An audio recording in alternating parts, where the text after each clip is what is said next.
Queridos irmãos, queridas irmãs, a paz do Senhor Jesus a todos vocês. Aqui é o pastor Marcos Romano. Vim aqui para ministrar sobre a sua vida e convido você a permanecer comigo durante este curso, aonde estaremos abordando o tema tão importante, tão maravilhoso, denominado como capelania. Esta matéria, com certeza, será uma matéria muito envolvente na sua vida e enriquecedora do seu ministério. Este assunto é tão importante que você pode exercer ele em várias áreas na sua vida, na sua igreja, na sua comunidade, na sua faculdade e também no seu trabalho. A capelania hoje é amparada pela nossa Constituição Federal. Eu quero ler dois textos. Primeiro, a Constituição Federal, para que você entenda que esse trabalho é um trabalho assegurado. O artigo 5º e o parágrafo 7º da Constituição Federal diz assim: é assegurado nos termos da lei a prestação de assistência religiosa nas entidades civis, militares e de integração coletiva. Se você pergunta para mim o que é a capelania, eu lhe respondo que hoje é um trabalho assegurado na nossa Carta Magna, na Constituição Federal Brasileira. Mas a capelania, ela atua também em várias partes do mundo. Convido você a ficar comigo e, neste momento, lermos a Palavra de Deus, aonde encontramos um texto maravilhoso, aonde nos norteia para fazermos esse trabalho maravilhoso. Mateus, capítulo de número 25, versículo 35 diz assim: porque tive fome e deste-me de comer, tive sede e deste-me de beber. Era estrangeiro e hospedaste-me, estava nu e vestiste-me, adoeci e visitaste-me, estive na prisão e fostes me ver. Então os justos lhes responderão dizendo: Senhor, quando te vimos com fome, te demos de comer, ou com sede, te demos de beber? Quando te vimos estrangeiros, ou estrangeiro e te hospedamos, ou nu e te vestimos? E quando te vimos enfermos ou na prisão e fomos ver-te? Então, respondendo o rei, lhes dirá: em verdade vos digo que quando fizeste a um destes meus pequeninos irmãos, a mim o fizeste. No artigo 5º, o inciso 7º da Constituição Federal, que eu acabei de citar antes da leitura bíblica, diz-nos o seguinte: é assegurado nos termos da lei a prestação de assistência religiosa nas entidades civis, militares e de integração coletiva. O curso de capelania deseja preparar você e muitas outras pessoas que serão alcançadas através da sua vida, para que você possa fazer o melhor trabalho para Deus, ajudando o seu próximo no trabalho de apoio e de assistência espiritual. Permita-me apresentar. Eu sou o pastor Marcos Romano, sou pastor da Igreja Assembleia de Deus em Curitiba, onde auxilio o pastor Wagner Tadeu de Santos Gabi, que é o nosso presidente, auxilio dirigindo uma das nossas congregações, denominada bairro de Vila Auer, ou bairro Auer. Durante uma década, eu trabalhei como pastor do Hospital Universitário Evangélico de Curitiba e da Faculdade de Medicina. Durante quase uma década, eu exerci a função de capelão. E vendo a necessidade e o desejo de muitos irmãos de realizar esse trabalho de evangelização, e muitas vezes impossibilitado nos hospitais, pude detectar que o problema não era na sua chamada, nem no seu preparo espiritual, mas no preparo do tema para exercer este maravilhoso ministério. Vendo isto, veio ao meu coração preparar um curso para que pudesse ajudar muitos que desejam fazer esse trabalho. E eu me espelho nisso porque quando eu era garoto sempre tive essa chamada e muitas vezes entrei dentro dos hospitais de uma forma não convencional para poder fazer o trabalho do Senhor.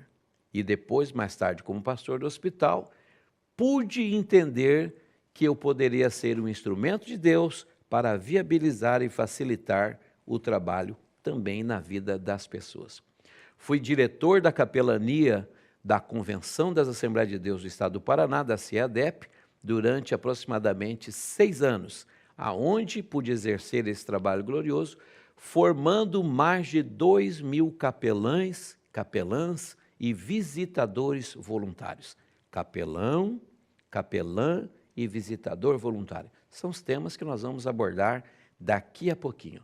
Também sou um dos conselheiros da capelania da Convenção Geral das Assembleias de Deus do Brasil, presidido pelo pastor José Wellington Júnior, aonde também atuo na UMADERSUL, que é a União das Convenções do Paraná, Santa Catarina e Rio Grande do Sul. Desejo abençoar a sua vida com o conhecimento adquirido, não só teoricamente, mas na prática, durante o exercício. A minha especialidade é acompanhamentos a pacientes terminais. Sou pastor de UTI, neurologia, oncologia, PS, centro cirúrgico, em todo o ambiente hospitalar. Como, aonde e para que nasceu a capelania? Esse trabalho tão desejado por todos, ele tem uma origem e seria injusto da minha parte deixar de mencionar algo tão importante. No ano de 1700, pelo rei da França, Luís IX, que viu os seus soldados em campo de batalhas, temendo pelo pior, como toda guerra infelizmente traz, ele destacou para os campos de batalha um sacerdote. Esse sacerdote estava em seu poder de uma relíquia dentro de um oratório, que mais tarde deu-se o nome de capelinha. E então os soldados vinham até esse sacerdote para receber as suas orientações espirituais e também a assistência espiritual para que pudesse suportar aquele momento de dificuldade. Sendo extinto logo depois, foi novamente voltado a atuar através do Papa da Igreja Romana, que instituiu novamente a capelania. O capelão, talvez você diga assim, mas esse nome, o capelão, já que o senhor disse que é a capelania, é capelinha, o capelão vem porque ele era o que sustentava aquela capelinha, ou aquele oratório que as pessoas se viam. Hoje, não mais é usado esse termo propriamente que a pessoa esteja de posse deste oratório, mesmo porque a capelania que estamos ministrando para você é uma capelania evangélica, é um trabalho de assistente espiritual direcionando Jesus Cristo como o único mediador entre Deus e os homens. Não carregamos nenhum objeto, senão a chamada de Deus, o fogo do Espírito e a vocação pelo qual o Senhor nos tem chamado e fazendo uso da inerrante, infalível e poderosa palavra de Deus. O capelão deve ser uma autoridade ministerial, porque o capelão precisa ser apto para ungir, para levar ou consagrar a ceia, para a realização de batismos e também para a realização de casamentos, o que pode acontecer dentro dos locais que nós estudaremos. O capelão é o líder da equipe da capelania, que, na sua maioria das vezes, tem a figura feminina que nós denominamos capelã. Na minha gestão como diretor da capelania da CEADEP, eu instituí a capelã, credenciamos as mulheres para que pudessem exercer esse ministério, mesmo porque o campo de evangelização e de visitação hospitalar ou carcerária ou de aquartelamentos ou de albergues ou de menores infratores, também existe a ala feminina.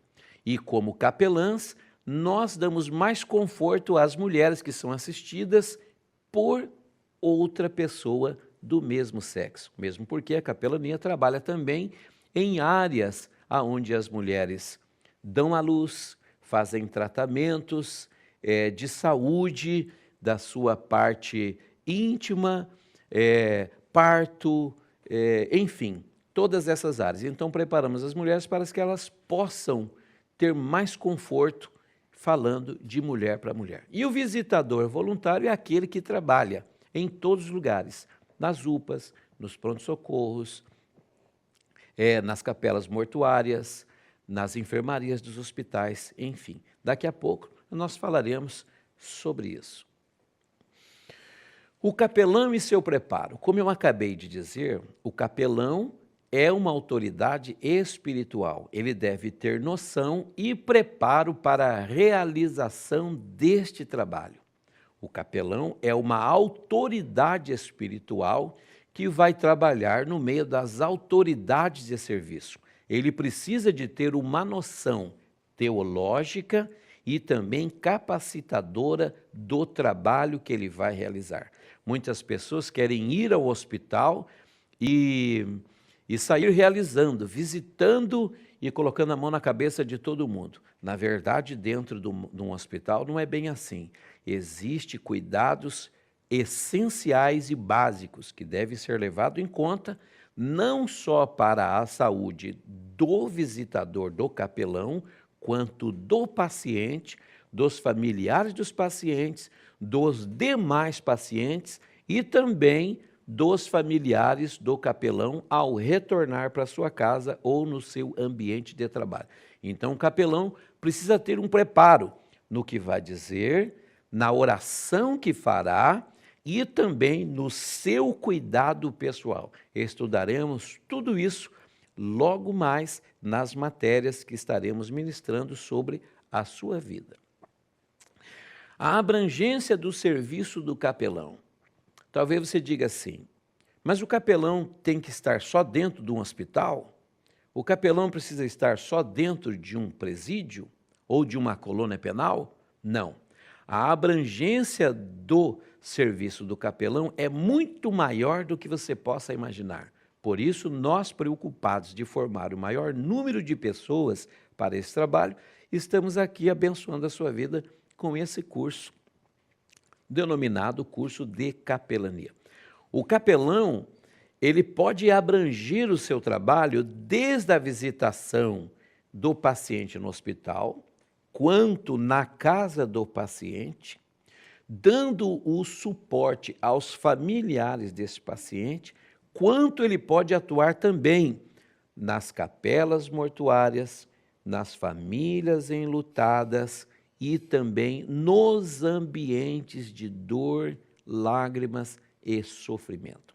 Um capelão, ele pode abranger também o convívio no ambiente de trabalho. Se ele trabalha numa grande empresa, ele pode exercer ali a figura do capelão, fazendo os devocionais diários, é claro, de acordo com o proprietário, o seu chefe ou a diretoria, ele pode exercer ali esse trabalho de assistência. Note que o capelão nasceu na guerra, né? O rei mandou que um sacerdote estivesse presente para dar suportes espirituais aos soldados. Então, nós também podemos dar suporte aos funcionários, principalmente em momento de crise, enfim.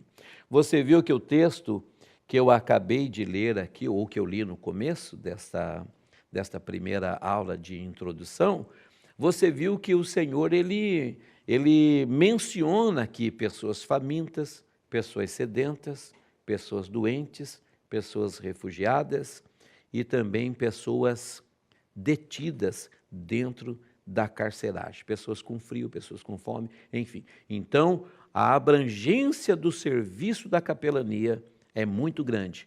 Eu lhe asseguro, tem campo e espaço para você também trabalhar. A postura do capelão diante das autoridades de serviço.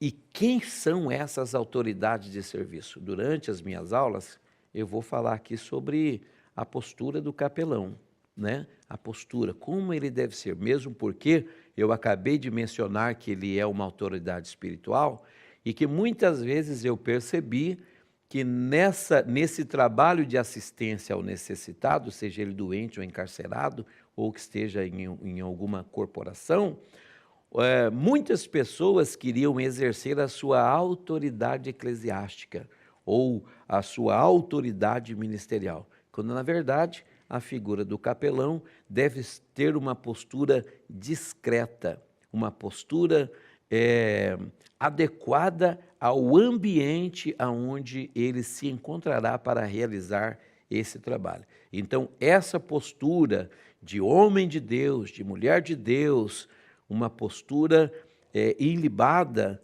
mas também equilibrada. Eu vou falar nas minhas aulas que não cabe a um capelão dentro de um hospital fazer uma oração como se ele estivesse dentro de uma igreja ou num congresso de avivamento.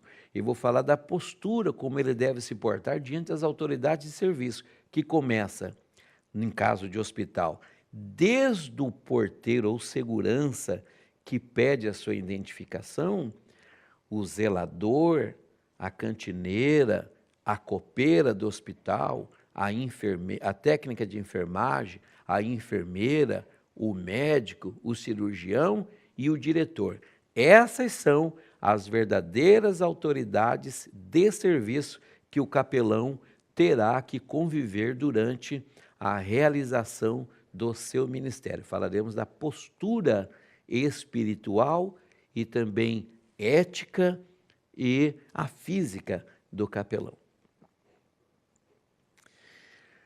E aí vem a palavra, o reconhecimento e recompensa do trabalho árduo do capelão. Eu usei aqui a palavra árduo porque você vai ver aqui no decorrer das aulas que é um trabalho glorioso, mas é árduo. Um trabalho que às vezes exige ou requer de nós uma dedicação tão grande e vai produzir em nós também um sofrimento, incapacidade, impossibilidades, vamos encontrar o nosso limite humano diante de situações muito grandes, e o reconhecimento, a recompensa do trabalho. Bem, primeiro, como eu disse a palavra de Deus, a recompensa devemos esperar do Senhor, mas é claro que, mediante ao artigo 5º e o inciso 7º da nossa Constituição Federal, existe a possibilidade também da recompensa ser aqui. Você pode exercer essa função na sua cidade ou no seu estado, se tiver o espaço para que você trabalhe como capelão. Tive alunos que fizeram o curso comigo e que hoje são capelães profissionais, inclusive com carteira registrada e com remuneração mensal. Mas, na verdade, nós estamos aqui para preparar pessoas para esse trabalho de cunho espiritual e de evangelização que aguardam o reconhecimento e a recompensa vinda do próprio Deus. Como ele disse, eu tive fome e você me deu de comer. Eu estava nu e você me vestiu. Eu estava com sede e você me deu de beber. Eu estava preso e você me visitou na prisão. Eu estava doente e você também veio me visitar. Então, naquele dia, como diz a palavra de Deus, receberemos a recompensa a cada um segundo as suas obras. Os cuidados essenciais. Você sabia que um capelão precisa ter cuidados essenciais para realizar esse trabalho?